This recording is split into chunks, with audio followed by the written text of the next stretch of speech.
Buenas tardes, mi nombre es Miriam Méndez y a continuación hablaré sobre los temas que se han visto en las últimas semanas del curso de ciencia. Comenzamos hablando sobre lo que eran los indicadores, las dimensiones. Entonces, si lo vemos desde una perspectiva jerárquica, podríamos decir que las dimensiones, en primer lugar estaría la variable. De la variable surgen las dimensiones y de las dimensiones surgen los indicadores y de los indicadores surgen las preguntas. Entonces podríamos decir que los indicadores son conjuntos de preguntas y las dimensiones son conjuntos de indicadores. Entonces estas dimensiones no las podemos definir al azar, no las podemos definir por gusto o porque quizás el tema se vea atractivo o porque sentimos que medio se relaciona, pero como que sí, como que no.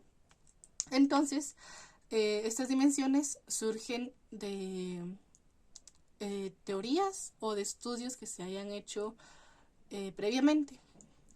Entonces, no puede ser quizás un estudio idéntico al que nosotros queremos hacer, porque quizás por el contexto se ve afectado por la cultura, se ve afectado por la temporalidad o por el lugar incluso. Entonces podemos tomar una idea base, pero lo suficientemente confiable para poder aplicarlo en nuestro estudio.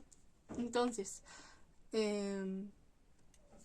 para medir para nosotros decir, pues ya quiero hacer yo un cuestionario, quiero aplicarlo, ya tengo la muestra. Bueno, eso es otro aspecto importante, que en el momento de que nosotros queramos hacerlo, tenemos que tener claro si es la variable que queremos medir, tener bien establecida la variable.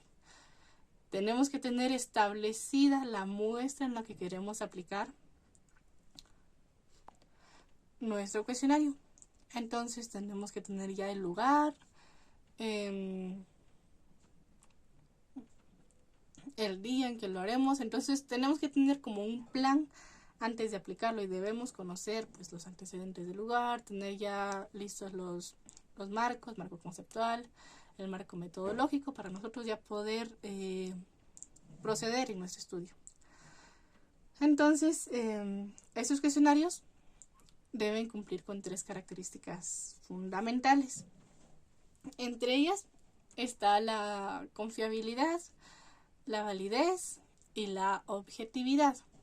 Entonces, al referirnos a confiabilidad, queremos decir que realmente produzca los mismos resultados sin importar demás aspectos. Entonces, si quisiéramos aplicar un cuestionario hoy en niños de 10 años, por ejemplo, pero ellos antes, digamos una media hora antes de hacer el cuestionario, ellos tienen una evaluación, por ejemplo, entonces esos niños no van a responder lo mismo que después de una semana de esa evaluación o un día antes de esa evaluación, tomando un poquito el ejemplo del licenciado Edson.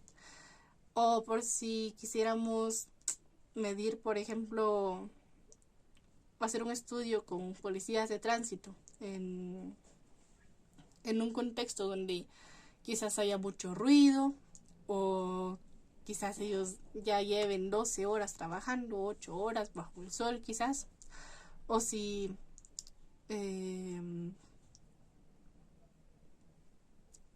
cuestionario que estamos aplicando no está claro. Entonces son distintos aspectos que podrían afectar los resultados. Afecta el lugar, afecta el ambiente, afecta el tiempo, quizás las tareas que esas personas realicen. Entonces, la confiabilidad, por quedarnos con esto, es que un cuestionario mida lo mismo hoy, mañana, pasado, sin que sus respuestas o sus resultados se vean afectados por factores externos. Entonces también los cuestionarios deben de tener validez. La validez procura que el cuestionario mida lo que tiene que medir, prácticamente. Si nosotros quizás hacemos, nuevamente tomando el ejemplo del licenciado, un estudio sobre el amor, pero en el amor nosotros únicamente metemos preguntas referentes al tiempo que las parejas comparten o al tiempo compartido o al tiempo de calidad quizás. No estamos midiendo la variable como deberíamos medirla. Estamos dejando muchos cabos sueltos al centrarnos en solo el tiempo compartido, siendo este un tema tan extenso. Entonces, existen 3 tipos de validez o de evidencias. Entre ellas está la evidencia de contenido. En la evidencia de contenido habla acerca de tomar, de tomar la variable quizás de una manera en la que nosotros realmente podamos manipularla. Entonces, entre sus extremos, tomémoslo de esta manera como en letras, ¿no? Si la palabra variable se conforma por V, A, R, I, A, B, L, E, entonces nosotros no podemos tomar únicamente B, V y A, o no podemos solamente tomar L y E. Entonces debemos tomar la variable y ser congruentes con lo que nosotros queremos medir. Entonces también tenemos lo que es la validez de criterio, que consiste en que nuestro cuestionario pueda ser comparado con el de otra persona, con otro cuestionario. Todos los aspectos internos de nuestro cuestionario puedan ser comparados con otros cuestionarios. Con diferentes criterios, por otros expertos, por personas que ya hayan hecho estudios y que quizás no replicar cuestionarios, porque pues podríamos hacerlo. Lo que podríamos hacer es tomar un cuestionario que ya haya sido utilizado en un estudio similar al de nosotros y nosotros poder utilizar si de verdad vemos que funciona o si está comprobado que funciona, o podríamos construir nosotros uno propio que cumpla con todas las necesidades para poder responder a nuestra variable o para poder medir nuestra variable. Entonces, de ello trata la validez de criterio, y tenemos también la validez de constructo. Quizás utilizando las palabras del licenciado, que no vaya lo que no tenga que ir y que vaya pues lo que sí tiene que estar. Entonces, con la validez de constructo nosotros debemos tomar la variable y determinar de qué manera nuestro cuestionario va a responder o va a medir esta variable, si realmente nos es útil o no lo hará. La validez de constructo es qué vamos a medir y cómo lo vamos a medir, si realmente estamos tomando esta dimensión como deberíamos abordarla o están quedando puntos en el aire que nosotros no estamos tomando en cuenta. El licenciado hablaba sobre nosotros querer abarcar muchos temas y al fin de cuentas no resulta siendo útil lo que nosotros estamos aplicando. También existe la validez de opinión de expertos y de comprensión. Entonces, esta consiste en que nuestro cuestionario sea evaluado por expertos. Para medir estos aspectos existen muchas formas que podríamos utilizar para medir cuán eficientes o eficaces son nuestros cuestionarios. Está el coeficiente de Cronbach y el de McDonald, que estos nos ayudan a medir si los componentes de nuestro cuestionario realmente nos van a servir para algo prácticamente. Si quizás alguna pregunta, digamos, ponen una pregunta y ellos la califican. Y esto lo medimos conforme si al sumar o si al operar todas esas señalizaciones nos da de 0 para arriba, quiere decir que nuestro cuestionario nos puede ser útil. Creo que es a partir del 0.39 donde nosotros podemos utilizar ese cuestionario. Si nos da abajo de, o sea, si nos da 0 o menos de 0, quiere decir que nuestro cuestionario no es útil, no podemos aplicarlo. Entonces, la objetividad consiste en eliminar cualquier tipo de sesgos que nosotros podríamos tener o que podríamos tomar en cuenta de cierta manera al momento de construir un cuestionario. Por ejemplo, si estamos hablando de algún tema religioso y nosotros somos ateos, entonces no podemos elaborar preguntas para que las personas respondan lo que nosotros queramos que nos respondan. O si estamos hablando del amor, pero nosotros quizás no nos ha ido muy bien en esos temas y queremos que las personas estén de acuerdo con nosotros, entonces nuestro cuestionario no sirve. Nuestro cuestionario debe ser totalmente objetivo, debe medir las variables de nuestro estudio, debe tomar el tema o abordarlo lo mejor posible para que nuestros resultados puedan ser de cierta manera certeros, para que nuestros resultados puedan ser confiables, para que realmente podamos responder a lo que estamos planteando. Al momento de construir un cuestionario también podríamos afectarlo por otros aspectos, como puede ser la improvisación.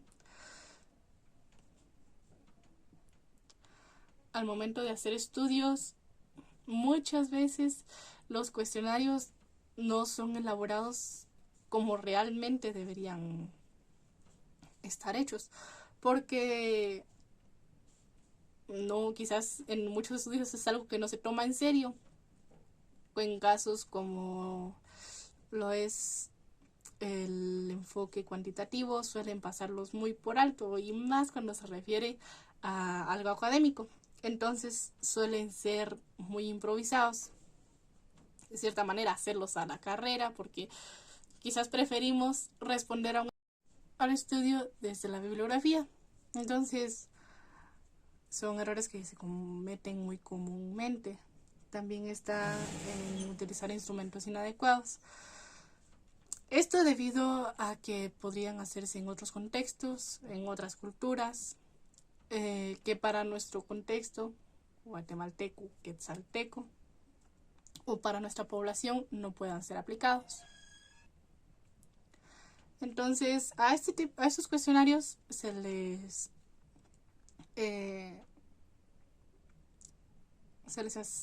codifican las preguntas, los ítems. Entonces, esto quiere decir ponerle nombre prácticamente a algún ítem, alguna pregunta que nosotros estemos realizando. Entonces, si por ejemplo estamos haciendo una pregunta y a esta, hacemos una pregunta y de esta surgen múltiples respuestas, entonces a estas múltiples respuestas nosotros les ponemos un nombre, ya sea 1, 2, 3 o A o B o C. Entonces ya nosotros elegimos qué nombre le ponemos a esta para codificarla y después crear categorías. Entonces también existen distintos niveles de medición que eso nos ayudan para analizar los datos. Existe el ordinal, el nominal y el de intervalos y de razón. Entonces En el nominal no existe como una jerarquía y se pueden utilizar 2 o más categorías. En el ordinal existen varias categorías. Sí existe una jerarquía de mayor a menor. En el de intervalos quiere decir que es la misma distancia entre las categorías. Entonces, por último está la de razón, en la que existe la misma distancia entre, o sea, como la de los intervalos, pero en esta surge algo a lo que se le llama ser absoluto. Entonces, también para construir los cuestionarios, nosotros podemos hacer preguntas abiertas y preguntas cerradas. En las preguntas abiertas, nosotros, de cierta manera, se podría decir que preguntamos de manera directa algo que podría tener múltiples respuestas, pero estas no están predispuestas. Entonces, en las cerradas sí pasa de que nosotros hacemos una pregunta o una posible afirmación o negación y esa ya tiene respuestas de cierta manera predispuestas. También se habló sobre la escala para medir actitudes, que es la manera en la que las personas responden, ya sea, o sea, eso se hace de extremos, ya sea favorable o desfavorable. Entonces, para esto se podría utilizar la escala de Likert. En la escala de Likert, las personas, bueno, como su nombre lo dice, se presenta una escala donde se hacen preguntas a manera de afirmación o negación y se responde conforme a la escala. Por ejemplo, en esto sí debe existir como la misma distancia entre las respuestas, ya sea que pongamos, por ejemplo, muy de acuerdo. Bueno, por ejemplo, se podría hacer muy de acuerdo, de acuerdo. Podríamos poner como que ni de acuerdo ni en desacuerdo y muy desacuerdo. Entonces, de esta manera existe la misma distancia y las personas pues podrían elegir una posible respuesta y nosotros ya podríamos codificar estas respuestas. También está el diferencial semántico, donde se utilizan conceptos bipolares, o sea que tengan como contrarios, ¿no? Como estos podrían ser bueno, malo, triste, feliz, rápido y lento. Entonces nosotros pues ya aplicamos estos dos conceptos en una escala, o sea, de extremo a extremo en una escala, y las personas pues van contestando conforme van creyendo pertinente. Entonces también está la escala de Goodman, que es similar a la escala de Likert, pero estas se hacen preguntas con diferentes intensidades, donde las personas pues ya pueden responder quizás quizás podrían hacerse las preguntas desde un punto donde querramos que contesten algo sobre sí mismos, pero la intensidad es la que mide conforme se van a ir contestando esas preguntas. Entonces, estos fueron algunos temas que fueron abordados durante la clase y muchas gracias.